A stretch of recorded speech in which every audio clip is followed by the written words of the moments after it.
اللہ نے سارے نبیوں میں سب سے اعلیٰ، سب سے افضل، سب سے برتر، سب سے خوبصورت جناب رسول اللہ صلی اللہ تعالی علیہ وسلم کی ہستی کو پیدا فرمایا، اور سارے عالم کے انسانوں کے لیے نبی کا اعلان فرمایا کہ قل یا ایھا الناس انی رسول اللہ الیکم جمیعا، اب میں تم ساری دنیا کا رسول بن کے آیا ہوں۔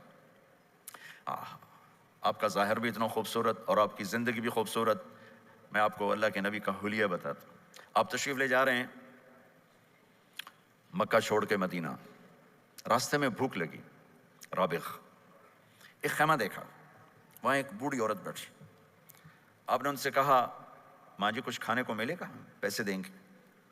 اس نے کہا بیٹا بارش نہیں ہوئی، کچھ بھی نہیں ہے، قحط ہے، کھانے کو بھی نہیں ہے، پینے کو بھی نہیں ہے۔ تو ایک بکری کھڑی تھی، بالکل کمزور، اس کے جسم پر صرف کھال تھی۔ آپ نے کہا اس بکری کا دودھ نکال لوں؟ وہ کہنے لگی دیکھ تو رہے ہو اس کے جسم پر تو سوائے کھال کے اور ہے کچھ نہیں، کہاں سے نکالو گے؟ کہا مجھے اجازت دو۔ اب چونکہ ایک عجیب سا واقعہ ہو رہا ہے کہ ایک ایسی بکری سے دودھ نکالنے کی بات ہو رہی ہے جو چل بھی نہیں سکتی، تو بڑی آپ کو ایسے غور سے دیکھنے لگی کہ یہ کون ہے، یہ کون ہے جو اس مری ہوئی بکری سے دودھ نکالنا چاہتا ہے؟ تو غور سے دیکھ رہی، تو آپ آنکھوں میں سما گئے۔ پھر اس نے اس کو بیان کیا۔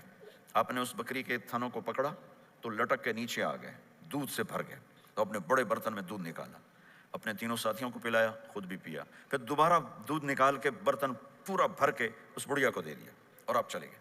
شام کو اس کا خامد آیا، ابو معبد، انہیں کہا ام معبد یہ دودھ کہاں سے؟ کہا اس بکری کا، پاگل ہے یہ تو چل نہیں سکتی، اس کا دودھ کہاں سے آ گیا؟ کہا ایک نوجوان آیا تھا، اس کے ہاتھوں میں کوئی تاثیر تھی، جادو تھا، جس سے یہ دودھ نکلا ہے۔ وہ کہنے لگا ان عتیلی، بتاؤ وہ کیسا تھا؟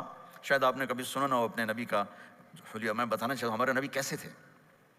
رأیت رجلا ظاہر الوضاء ابلج الوجه حسن الخلق لم تعبه ثجلة ولم تجرب به سعلة وصيم قصيم في عينيه دعج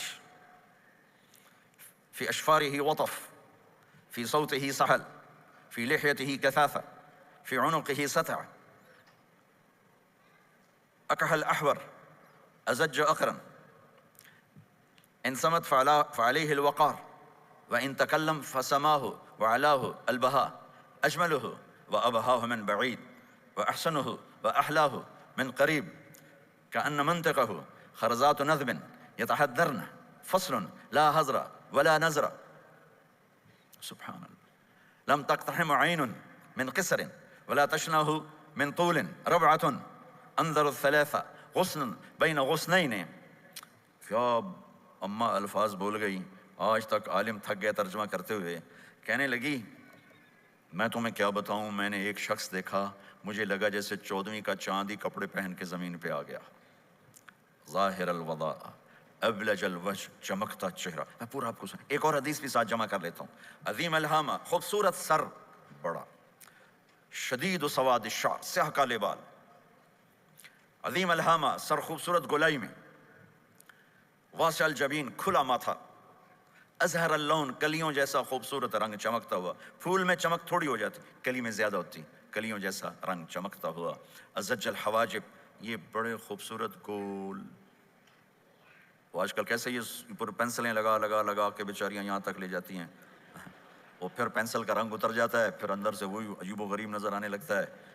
تو میرے نبی کی اللہ نے ایسے خود بنا دی، ایسے پورے چلتی ہوئی یہاں تک آتی تھی، من غیر قرن، یہاں بال نہیں تھے، یہاں یہ جگہ خالی تھی، جن کے ہوتے ہیں وہ بیچاری یہاں سے نکال نکال نکال، ہائے ہائے بھی کرتے ہیں اور نکالتے بھی ہیں، من غیر قرن، یہاں بال نہیں تھے، بینہما عرق یدرہ الغضب، یہاں ایک وین تھی، وین، جب آپ کو غصہ آتا تھا تو آپ غصے کو برداشت کرتے تھے، نکالتے نہیں تھے، برداشت کرتے، تو وہ یہاں ایسے ایسے ایسے ایسے ایسے ایسے حرکت کرنا شروع کر دیتی تھی، تو اس سے پتہ چلتا تھا کہ اللہ کے نبی غصے میں بیٹھے ہوئے ہیں۔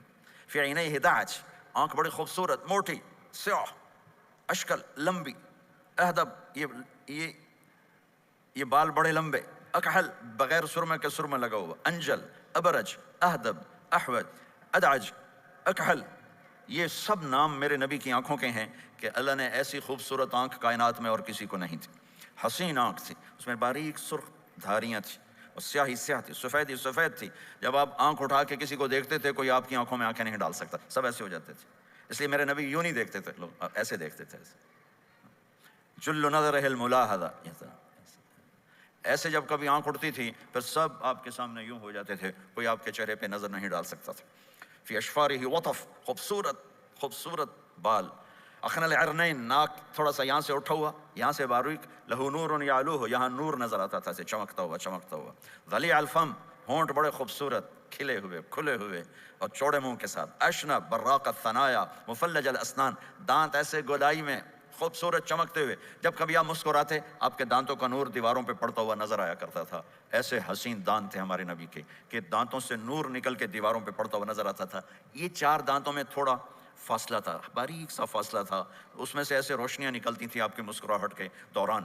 سہل الخدین، یہ گال آپ کے نہ ایسے نیچے کہ کمزور ہوں، نہ ایسے ابھرے ہوئے کہ برے نظر آئیں۔ کث اللحیہ، داڑھی بڑی خوبصورت گھنی نیم گھنگریالے، اور داڑھی میں سر میں 14 سفید بال تھے، اور ایک روایت میں 20 سفید بال تھے، اور کأن عنقہ جید دمیہ، اور آپ کی یہ گردن مبارک سراہی کی طرح لمبی اور خوبصورت گولائی میں، جیسے کسی نے گھڑ کے آپ کی گردن کو بنایا ہوا ہو۔ اور آواز میں جادو، فی صوتہ سحل، آواز میں جادو، آواز میں کشش، آواز میں گرفت۔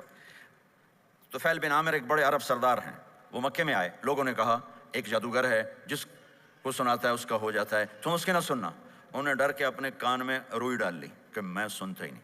طواف کر رہے تھے، آپ پہ نظر پڑی، آپ نماز پڑھ رہے تھے ایک طرف کھڑے ہو کر، تو نظر پڑی تو کھنچ گیا دل، تو کہنے لگے من ہوا، یہ کون ہے؟ تو مکے والوں نے کہا ہوا یہ وہی جادوگر ہے۔ تو طفیل کہنے لگے میری جی میں آیا، تو اتنا بڑا سمجھدار آدمی ہے، یہ اتنا خوبصورت انسان میرے خیال میں جادوگر نہیں ہو سکتا، میں اس کی سنتا ہوں، اگر اچھی بات ہوگی تو لے لوں گا، غلط ہوگی چھوڑ دوں گا۔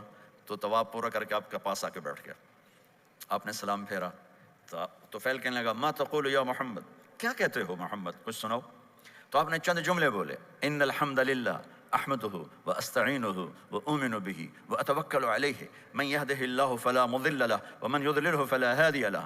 تو وہ تڑپ گئے، میرے آپ کے لیے کوئی کشش نہیں ان کلمات میں ترجمہ بھی کر دوں تو کوئی کشش نہیں، لیکن وہ عرب سمجھنے والے، وہ کہنے لگا اعد فقط بلغنا قاموس البحر، ارے ذرا دوبارہ سنانا، تیرے ایک جملے نے 7 سمندر کا پانی پی لیا ہے۔ تو آپ نے دوبارہ سنایا، ان الحمد للہ احمدہ واستعینہ واؤمن بہ واتوکل علیہ من یہدہ اللہ فلا مضل لہ ومن یضللہ فلا ہادی لہ۔ تو کہنے لگا مجھے کلمہ پڑھا دے۔ آواز میں ایک کشش تھی، جو سنتا تھا وہ کھنچ جاتا تھا۔